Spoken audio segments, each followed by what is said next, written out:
great white shark is the top predator on the top line of the food chain. There's nothing who can harm him. The only one who can harm him is man. It's a heck of a killing machine. It's huge. It's the feeling you get when they go past is a bit of a surprise, that is for sure.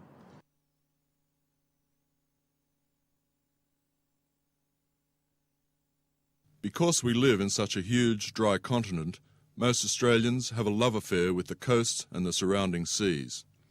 But below the surface, the ocean also harbours some of our deepest and most primeval fears. People don't want to deal with and be part of the fear that's associated with being eaten alive. And my policy has been over the years is we have to learn to live with the sharks and not just kill them from fear.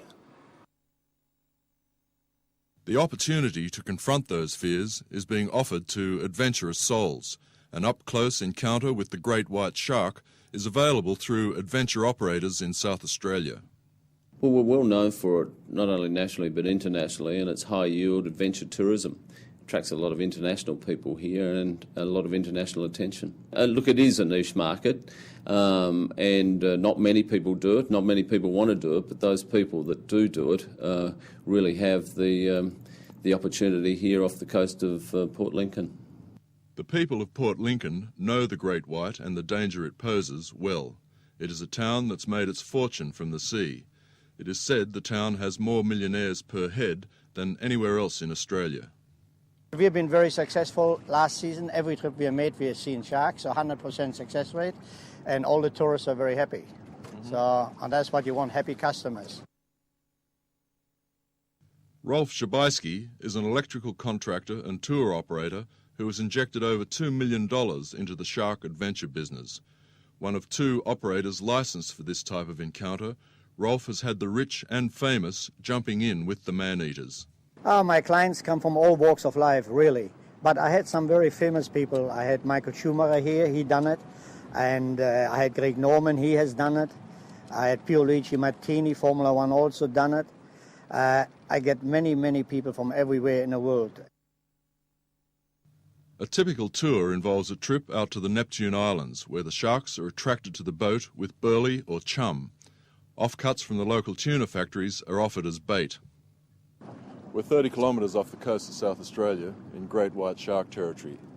New Zealand fur seals come to Neptune Island to breed and in the process attract the predators from the Great Southern Ocean.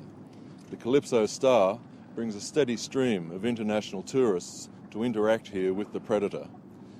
At $500 per person per day, this has become a very lucrative sector of Australia's adventure tourism market. The operator, Ralph Chbosky, is booked solid until mid-year.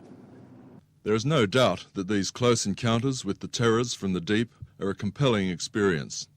But a debate on the advisability of attracting these predators and possibly in training them, in much the same way we would train circus animals or seals, is now underway in the world of marine science.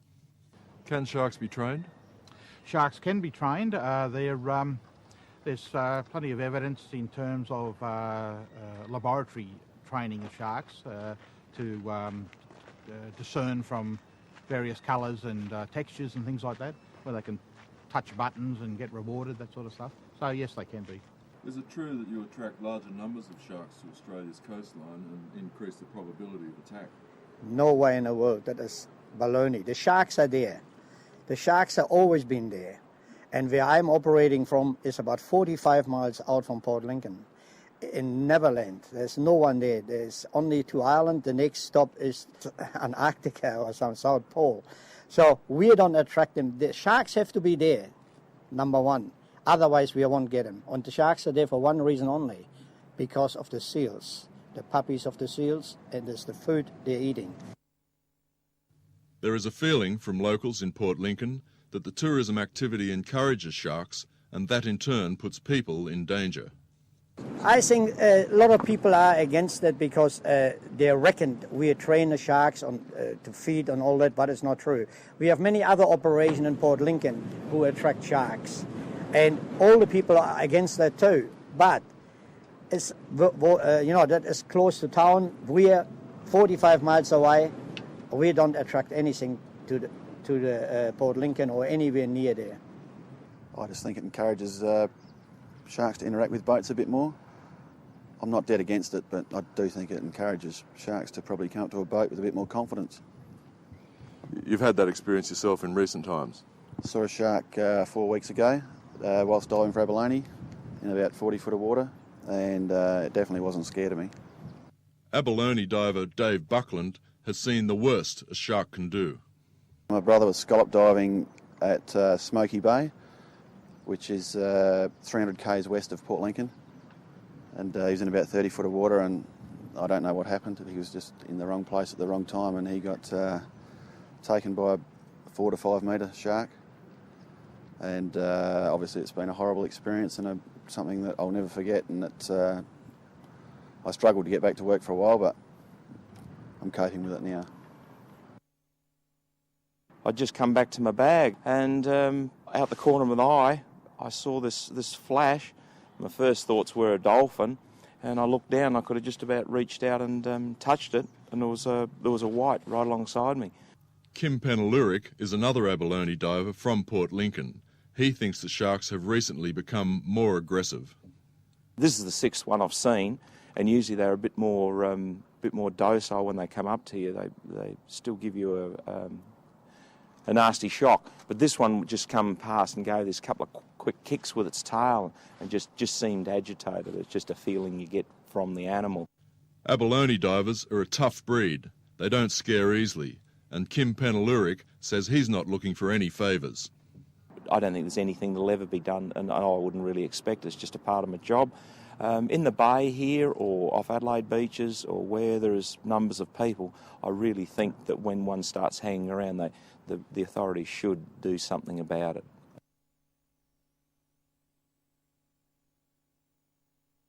A descent in a cage is the safest way to meet a great white. The cage allows you to enter the shark's domain. You can watch them, and they in turn can watch you. This up-close exposure is a world away from Rod Fox's first encounter with a great white. This is our history room with a bit of some of the work we've done in the past, and it features a wax figure here made by Ripley's Museums. They used the replica of the photographs that were taken on the operating table when they were stitching me up. It's a continuous reminder of how lucky I am, and about how white sharks have become part of my life. Rod Fox is the other operator running shark adventure tours. His mauling by a great white 40 years ago changed his life forever. I dived down to spear a fish, and I was just about to spear it when this huge big crunch hit me in the chest, knocked me through the water, the mask off my face, the gun out of my hand, and I knew I was in really big trouble. I tried to gouge around the shark's eyes as hard as I could, and it seemed to let me go. I got up to the surface, a boat came, picked me up, raced me off to hospital, and they stitched me up, and I'm here today. Shark attacks are rare, but when they do occur, they raise community alarm, apprehension, and questions about the behaviour of this animal at the top of the ocean food chain. Great white sharks eat things as big as humans every day. They eat dolphins and seals are their main food, stingrays and things like that. And the chances of shark attack, I can't believe that there aren't more shark attacks.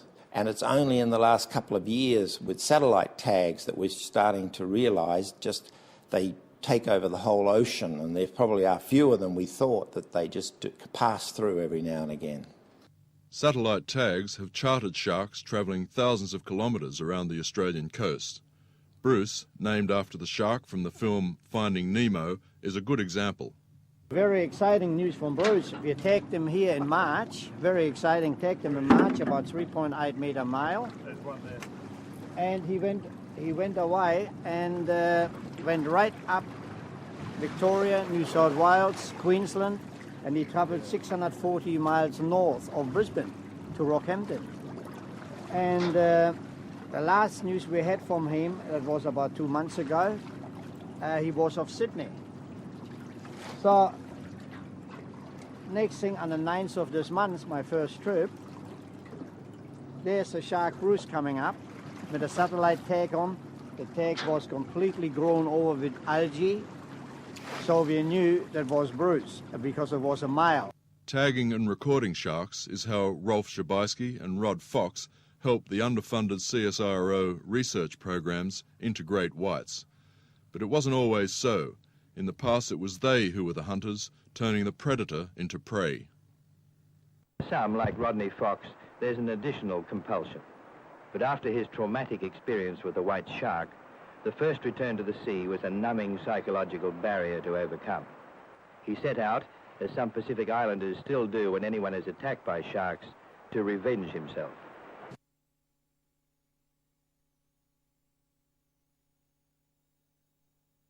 Last week we tagged 5. Really? 5 sharks, new ones. For your own identification? Yeah, no, all the information goes to the CSIRO and the fisheries. So they get the information so they can work. They have a database which they keep, and we know exactly what happened. Both operators defend their practice of attracting sharks with fish and chum, and they deny that the sharks are trained to expect food from the back of a boat. I think sharks are fairly particular in what they do eat, but every now and again you will always get a sick one that hasn't eaten for a while, or a set of circumstances that attract it for a bite. So that's not necessarily going to mean that we are training the sharks in any way. You are feeding the sharks large quantities of fish. Are your bait and trained sharks more dangerous, more antagonistic, and more likely to attack when not fed? No, not really. The sharks are hungry over time. They eat.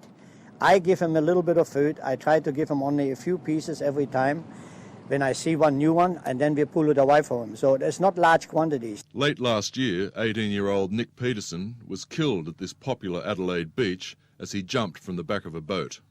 Do you think there's any correlation, for example, to you feeding off the back of your boat and the Christmas fatality at Adelaide's West Beach? No, I don't think there's any relation to it at all. The shark most likely been following them for a while when they were on the board. And when you look from the bottom of the ocean and you look up and you see a board with some legs hanging over the side and arms, it looks like a seal.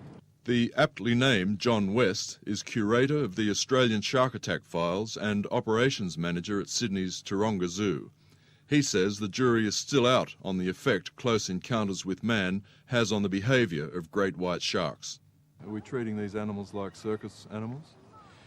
Yeah, it's always important to learn more about the natural environment and the sharks, in this case sharks and their behaviour.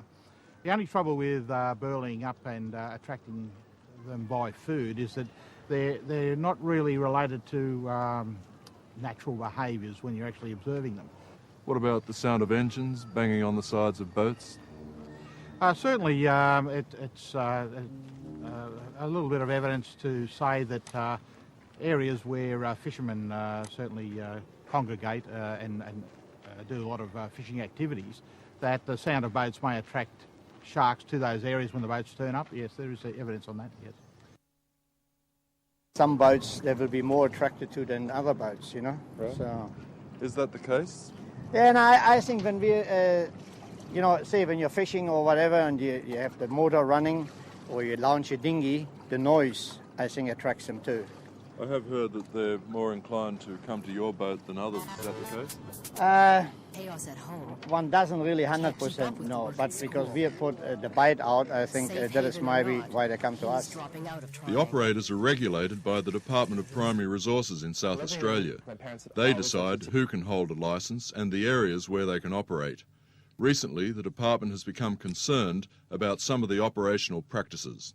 There's always innuendo and comments made from time to time by various people that maybe they're not doing the right thing on some of these trips. All we can do about that is contact the two people who have authorisation to burley for sharks and make sure that they understand what's required under the guidelines, that they understand what's in the code of conduct, and to make sure that they're not undertaking things which we would consider of a dangerous nature. There have also been allegations that unlicensed operators are offering cheap shark diving tours out of Port Lincoln.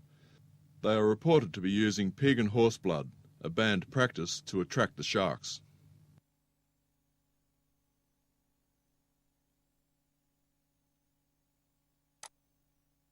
Our fascination with the deep and what lies below will always be with us, and people like Rolf Chbosky will be happy to show us. Come on, girls and boys.